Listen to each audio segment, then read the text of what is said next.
সমীকরণ সহজ, জিতলে সম্ভাবনা টিকে থাকবে, হারলে বিদায় এক প্রকার নিশ্চিত। আফগানিস্তানের বিপক্ষে ম্যাচটি তাই এশিয়া কাপ টি-20তে বাংলাদেশের জন্য ডু অর ডাই অর্থাৎ বাঁচা মরার লড়াই। আবুধাবিতে মঙ্গলবার বাংলাদেশ তাদের চূড়ান্ত পরীক্ষায় নামছে বাংলাদেশ। ম্যাচটি শুরু হবে বাংলাদেশ সময় রাত 8:30টায়। টি-20 ক্রিকেটে আফগানিস্তান চলে গেছে অন্য উচ্চতায়। বাংলাদেশ এখনও শিক্ষানবিশ। 2014 সালে মিরপুরে আফগানিস্তানের বিপক্ষে বাংলাদেশের লড়াইয়ের সূত্রপাত হয়েছিল 9 উইকেটের বড় জয়ে।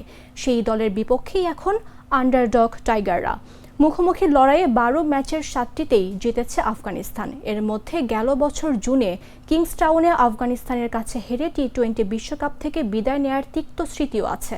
ওই বিশ্বকাপে আফগানিস্তান খেলে সেমিফাইনাল। হংকংয়ের বিপক্ষে প্রথম ম্যাচে বড় জয়ে রান রেট অনেকটাই বাড়িয়ে নিয়েছে আফগানরা। বাংলাদেশও একই প্রতিপক্ষের বিপক্ষে জিতেছে, তবে পরের ম্যাচে লঙ্কানদের কাছে হার লিটন দাসের দলকে দাঁড় করিয়ে দিয়েছে কঠিন পরিস্থিতিতে।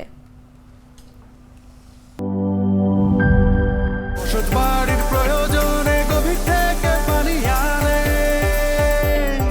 আর ফেল সেরা পাম্প সবাই তো সেটা জানে।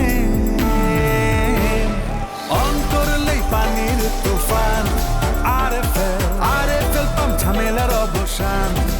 আর ফেল অন করলেই পানি। আরএফএল পাম্পে ব্যবহৃত হয়েছে 100% কপার তারের কয়েল ও মসৃণ ব্রাস ইম্পেলার, যা নিশ্চিত করে সর্বোচ্চ পানির flow. RFL water pump, on করলেই পানির তুফান।